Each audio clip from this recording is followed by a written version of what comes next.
लेके आ चुका आप सभी के लिए एक और नया वीडियो। आज हम बात करने वाला है अडानी एनर्जी सॉल्यूशन के ऊपर। तो जैसे आप सभी लोग यहाँ पर जो लोग फंसे हैं या जो लोग यहाँ पर फ्रेश एंट्री लेना चाहते हैं उन लोग का यहाँ पर आज डाउट क्लियर हो जाएगा और इसके साथ साथ हम इसके फंडामेंटल एनालिसिस भी करेंगे।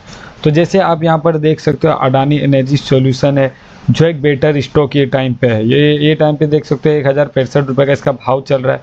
अगर देखोगे तो कल के दिन पे यहाँ पर 1.5% के लगभग पे यहाँ पर गिरावट हमें देखने को मिला है। अगर देखोगे तो ये टाइम पे ये कंसोलिडेट कर रहा है एक लेवल से जो एकदम हाई में जाके गिरा है।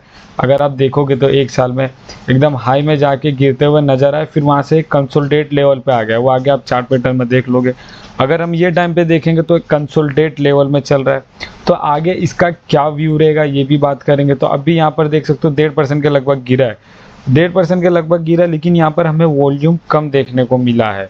गिरते हुए स्टॉक में हमें वॉल्यूम कम देखने को मिला। इसका मतलब ये है कि यहाँ पर जो क्वांटिटी है, जो यहाँ पर छोटे मोटे जो क्वांटिटीज है यहाँ पर हमें जो है वो सेल करते हुए नजर आ रहा है। लेकिन वही बड़े प्लेयर जो है यहाँ पर एंट्री ले रहे, एग्जिट नहीं ले रहे, क्योंकि यहाँ पर डिलीवरी भी हमें बहुत बेटर देखने को मिला है। तो आइए आपको इसका डाटा दिखा देते हैं।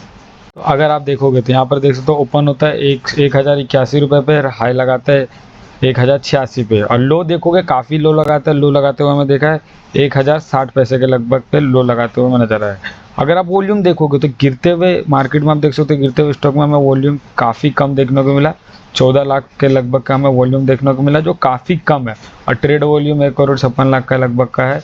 और वहीं आप डिलीवरी देखोगे, डिलीवरी देख सकते हो 51% से भी ज़्यादा हमें डिलीवरी देखने को यहाँ पर मिला है, जो बहुत बेटर डिलीवरी ये टाइम पे हमें चलते हुए नज़र आ रहा है। आप यहाँ पर देख सकते हो डिलीवरी 51%।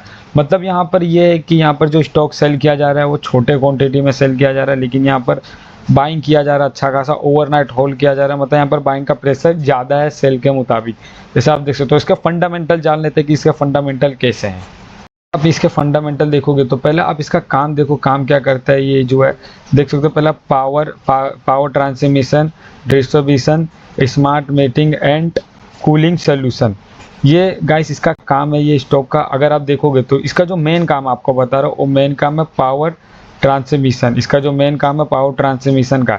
इसका मतलब ये ट्रांसमिशन मतलब कि जो स्टॉक जो है यहाँ पर जैसे रिन्यूएबल एनर्जी हो गया, पावर सेक्टर हो गया, पावर सेक्टर जो बिजली बनाता है रिन्यूएबल सेक्टर, वो यहाँ पर जो घर घर पहुँचाने का काम करता है वो कौन करता है, वो पावर ट्रांसमिशन यहाँ पर घर घर पहुँचाने का काम करता है। जैसे उनका काम है रिन्यूएबल पावर सेक्टर का यहाँ पर बिजली बना देना, लेकिन वहाँ पर घर घर पहुँचाना किसका काम है, पावर ट्रांसमिशन का। ये मेन काम है अडानी एनर्जी सॉल्यूशन स्टॉक का, ये मेन काम है पावर ट्रांसमिशन का। क्योंकि अगर ये एक बार बिजली के खंभे लगा दिए, वायर लगा दिए, तो उसके बाद इनको पूरा टाइम प्रॉफिट होते रहता है। मतलब वहाँ पर दोबारा इनको कुछ करने का ज़रूरत नहीं पड़ता है। बाकी अगर कहीं डैमेज हो गया वायर, कहीं खंभा कुछ हो गया डैमेज, तो वहाँ पर इनको एक मेंटेनेंस के मुताबिक वहाँ पर एक खर्चा करना पड़ता है 1-2 बार जहाँ जहाँ हो गया। लेकिन अगर एक बार यहाँ पर ये लगा दिए प्लांट, इन्हें यहाँ पर वायर लगा दिए, खंभा लगा दिए, तो बाकी ये इनका कंटिन्यू काम चालू रहता है। तो इसके वजह से ये स्टॉक बेटर है। फ्यूचर के हिसाब से अगर ये स्टॉक देखोगे तो बहुत बेटर देखने को मिलेगा। अगर इसका मार्केट कैप आप देखोगे तो 1,28,000 करोड़ के लगभग का इसका मार्केट कैप ये टाइम पे है। इसका पी रेशियो देखोगे तो 118 के लगभग का। इसका बुक वैल्यू आप देख सकते हो 113 का बुक वैल्यू है, और इसका आरओई देख सकते हो 9 का है, और इसका रेशियो देख सकते हो लगभग 8% का है। अगर हम वही बात करेंगे तो अपने सेगमेंट पे ये 6ठे नंबर पे हमें देखने को मिला है। अगर हम इसका बात करेंगे जो सेल ग्रोथ है, सेल ग्रोथ कैसा चल रहा है, अगर आप इसके सेल ग्रोथ को देखोगे तो ये टाइम पे हमें सेल ग्रोथ ऑल टाइम पे हाई चल रहा है, 5,880 के लगभग पे यहाँ पर चलते हुए नज़र आ रहा है।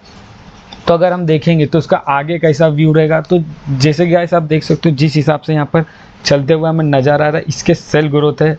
अभी हमें आने वाले टाइम में बहुत ग्रोथ देखने को मिलेगा। अभी ये टाइम पे हमें यहाँ पर डाउन देखने को मिला है, लेकिन इसका सेल ग्रोथ आने वाले टाइम पे बहुत ग्रोथ देखने को मिलेगा। ऑलमोस्ट डबल हो चुका रहेगा इसका सेल ग्रोथ। जैसे देख सकते हो 5,380 करोड़ के लगभग से उसका डबल हो चुका रहेगा आने वाले टाइम में। अगर आप इसका नेट प्रॉफिट देखोगे तो ये टाइम पे माइनस चलते हुए दिख रहा है। ये माइनस क्यों, ये अदर्स इनकम के वजह से माइनस। आप देख सकते हो अदर्स इनकम में 1400 करोड़ का यहाँ पर माइनस दिख रहा है। इसके वजह से यहाँ पर नेट प्रॉफिट में भी हमें माइनस देखने को मिला है। अगर आप इसके नेट प्रॉफिट की बात करोगे तो माइनस देखने को मिला है, तो ये एक थोड़ा नेगेटिव यहाँ पर स्टॉक पे हो सकता है। थोड़े टाइम के लिए, शॉर्ट टाइम के लिए नेगेटिव इफेक्ट पड़ सकता है, लेकिन अगर आप लॉन्ग टाइम के लिए यहाँ पर देखोगे तो ये भी नेट प्रॉफिट ऑलमोस्ट हमें 1,000 करोड़ से 2,000 करोड़ से डबल देखने को मिलेगा। ये क्यों, ये आप अगर देखोगे तो अडानी पावर में आप जाके देख सकते हो 2022 से जहाँ पर उनका सेल ग्रोथ था ऑलमोस्ट डबल से भी ज़्यादा हो चुका है। अगर आप देखना चाहोगे तो जाके आप अडानी पावर का फंडामेंटल देख सकते हो,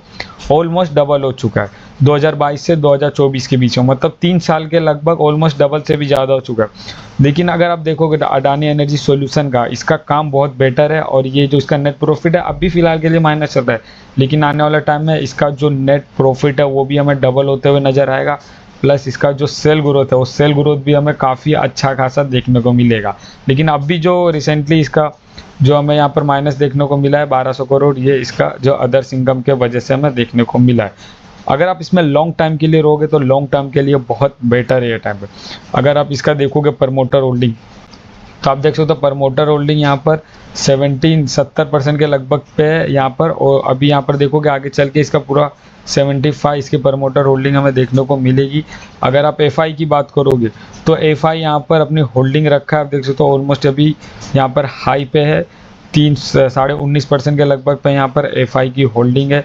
बीच में यहाँ पर अब एफआई ने अपनी होल्डिंग यहाँ पर कम कर दी थी, क्योंकि यहाँ पर आईक्यूओ लेके आ रहे थे, इसके वजह से यहाँ पर जो है होल्डिंग कम करते हुए हमें नज़र आए थे। अगर यहाँ पर डीआई की बात करोगे, डीआई की 5.5% की होल्डिंग है, ऑलमोस्ट हाई पे। अब पब्लिक की देखोगे तो पब्लिक का 6% के लगभग पे होल्डिंग हमें नज़र आ रही है। अगर आप यहाँ पर देखोगे तो बहुत बेटर स्टॉक है, ये टाइम पे बनते हुए हमें नज़र आएगा। आप चार्ट पैटर्न पे जाते देखते चार्ट पैटर्न क्या कहता है। अगर आप यहाँ पर देखोगे तो जब भी कोई भी स्टॉक यहाँ पर खरीदता है कोई भी, तो यहाँ पर उनको कंसोलिडेट लेवल जब चलता है ना, तो कंसोलिडेट लेवल यहाँ पर उनको रहा नहीं जाता। जैसे कि आप देख सकते हो ये कंसोलिडेट लेवल था, यहाँ पर जितना टाइम चल रहा था डाउन साइन का कंसोलिडेट लेवल था, वहीं पर अगर आप देखोगे कंसोलिडेट लेवल ने जब ये ब्रेकआउट किया तो ये अच्छा खासा हाई लगा है। देख सकते हो 700 से लगभग यहाँ पर आप देखोगे तो यहाँ पर 1200 1250 के लगभग का हाई लगाते हुए हमें नजर आए। अगर आप यहाँ पर देखोगे तो कब यहाँ पर एक कंसोलिडेट लेवल जब खत्म हुआ तब, तो हमें वेट करना पड़ता है। कोई भी स्टॉक में अगर हम इन्वेस्ट करते तो हमें वेट करना पड़ता है 1 साल 2 साल 3 साल का। यहाँ पर अगर आप 2 महीने 3 महीने में यहाँ पर अगर प्रॉफिट चाहोगे तो वो एक स्विंग ट्रेड के हिसाब से हो जाता है। अगर आप 2-3 महीने 1 साल में यहाँ पर निकलना चाहोगे तो वो एक स्विंग ट्रेड हो जाता है। लेकिन इन्वेस्टमेंट का मतलब क्या है कि हमें लॉन्ग टाइम के लिए वहाँ पर रहना है। तो अगर आप यहाँ पर देखोगे तो ये टाइम पे यहाँ पर भी एक कंसोलिडेट लेवल था। आप देख सकते हैं यहाँ पर जब 1200 का हाई लगाया था तो यहाँ पर एक कंसोलिडेट लेवल था 1250 का हाई लगाने के बाद। उसके बाद ये ब्रेकआउट किया, आप देख सकते हो 1350 गया। उसके बाद आप देख सकते हो उसके बाद कंटिन्यू हमें नीचे आते हुए नजर आए। तो अगर आप ये टाइम पे देखोगे तो इसका जो सपोर्ट बना है वो सपोर्ट यहाँ पर 1000 के लगभग इसका सपोर्ट बनते हुए नजर आया। और दूसरा अगर आप यहाँ पर देखोगे इसका रजिस्टेंस जो टाइम पे निकल के आया वो 1250 का रजिस्टेंस है। तो अगर आप यहाँ पर कोई फ्रेश एंट्री लेना चाहता है तो यहाँ पर जितना ये स्टॉक नीचे आता है उतना हमारे लिए बेटर रहेगा, क्योंकि लॉन्ग टाइम के लिए हमें इसका टारगेट देख सकते हो 5000 से 7000 का इसका टारगेट हमें देखने को मिला है। पहला टारगेट आप 5000 का लेके चल सकते हो, दूसरा टारगेट आप 7000 का, क्योंकि इसका जो है काम, जिसका काम देखोगे तो एक बहुत बेटर काम हमें देखने को मिला है। पहला टारगेट 5, दूसरा टारगेट 7 देखने को आप लेके चल सकते हो, क्योंकि इसका जो फंडामेंटल है वो बहुत बेटर है और जो ये स्टॉक का काम है वो भी बहुत बेटर है। एक बार प्लांट लगा दो उसके बाद आप पैसा कमाते रहो ये स्टॉक में। तो जैसे कि ये टाइम पे इसका सपोर्ट 1000 निकला और रजिस्टेंस 1250, तो आप अगर फ्रेश एंट्री लोगे तो कितना भी स्टॉक डाउन में है उतना आपके लिए एक बेटर चांस रहेगा एवरेज करने का, कि यहाँ पर एक फ्रेश एंट्री आप ले सकते हो। क्योंकि अभी ये स्टॉक डाउन में है, जिस हिसाब से स्टॉक चल रहा है आप देख सकते हो यहाँ पर 1350 से यहाँ पर 1065 पे चल रहा है। तो मतलब ऑलमोस्ट यहाँ पर डाउन में देखते हुए हमें नज़र आया है। तो बस आज के लिए इतना है, बाकी वहाँ पर कोई टिप नहीं है, बाय एंड सेल का एक एजुकेशन के लिए है। और जो भी यहाँ पर टिका हुआ है, जो भी यहाँ पर स्टॉक में लॉस में है या प्रॉफिट में है, वो यहाँ पर होल्ड रखे, क्योंकि यहाँ पर अभी बेचना सही नहीं रहेगा। इसका टारगेट बहुत लंबा है, तो यहाँ पर होल्ड रखना चाहते हैं वो होल्ड रख सकते हैं। तो बस आज के लिए इतना ही, मिलते हैं अगले वीडियो में। Thank you for watching.